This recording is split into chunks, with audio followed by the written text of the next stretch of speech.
Shalom jemaat Tuhan, kembali lagi dalam acara Light of Revival, renungan firman Tuhan yang akan menuntun kita di sepanjang hari ini. Firman Tuhan hari ini terambil di dalam Mazmur pasal 77 ayat yang ke-12 hingga ayat yang ke-13. Aku hendak mengingat perbuatan-perbuatan Tuhan. Ya, aku hendak mengingat keajaiban-keajaiban-Mu dari zaman purbakala. Aku hendak menyebut-nyebut segala pekerjaan-Mu dan merenungkan perbuatan-perbuatan-Mu. Mengingat perbuatan Tuhan. Jemaat Tuhan yang terkasih, kita mungkin pernah mengingat satu lagu yang sudah tidak asing lagi bagi kita. Lagu itu mengatakan, ingat kasih-Nya, ingat kebaikannya. Pesan dari lagu ini agar supaya kita orang percaya mengingat akan kasih dan perbuatan Tuhan bagi kehidupan kita. Saudara, di dalam Mazmur pasal 77 yang kita baca ini, di sini melukiskan bahwa pemazmur itu berseru kepada Tuhan saat penderitaan yang begitu berat dia hadapi dalam hidupnya. Tapi dalam pergumulannya itu, ketika ia berseru kepada Tuhan, seolah Tuhan tidak datang untuk menolong dia. Seolah-olah Tuhan bersembunyi dari dia. Dan di titik inilah pemazmur kemudian bertanya, mengapa sekarang Tuhan seolah diam dan tidak menolong dia?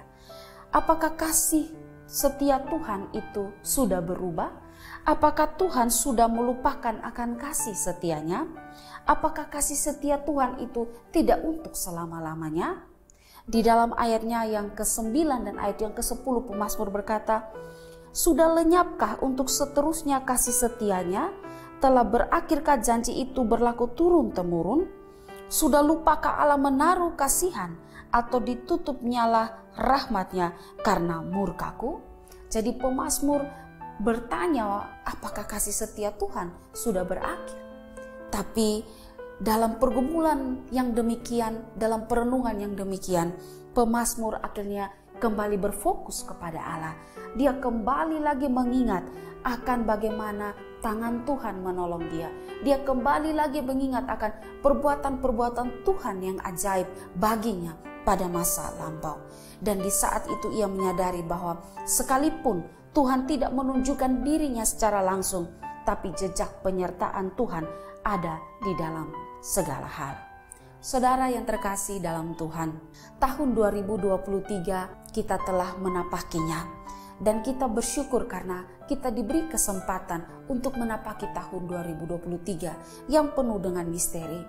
Apa yang terjadi di tahun 2023 tidak ada seorang pun yang tahu.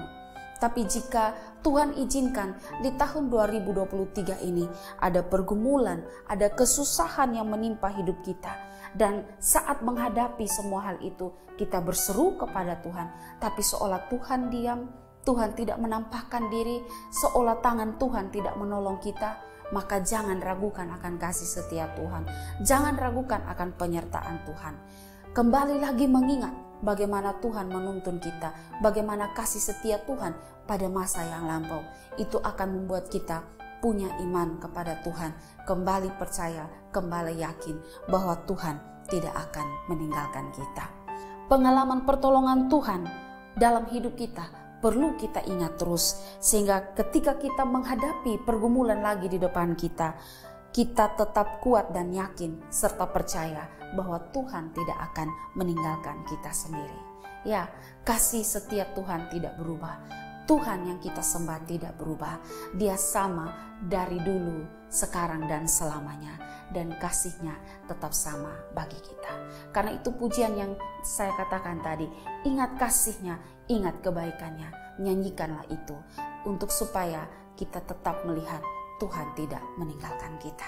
Saudara, selamat memasuki tahun baru, selamat menjalani hari-hari di tahun 2023. Tetap ingat akan kasih dan kebaikan Tuhan pada masa lampau. Itu menjadi pegangan bagi kita bahwa Dia Tuhan tidak akan meninggalkan kita. Kiranya firman Tuhan ini dapat memberkati kita. Amin. Mari kita berdoa. Bapa, kami bersyukur punya Allah yang tidak berubah. Kasih setia Tuhan tidak pernah berubah dalam hidup kami. Kami juga bersyukur Tuhan, kami diberi kesempatan untuk memasuki tahun 2023. apapun yang kami hadapi di depan kami, biarlah ketika kami mengingat penyertaan dan kasih setia Tuhan dalam hidup ini akan membuat kami tetap percaya dan yakin Tuhan tidak akan meninggalkan kami. Terima kasih Tuhan, dalam nama Tuhan Yesus kami berdoa. Amin. Jemaat Tuhan yang terkasih, mari jadikanlah firman Tuhan sebagai pelita dan terang bagi jalan hidup kita. Tuhan memberkati.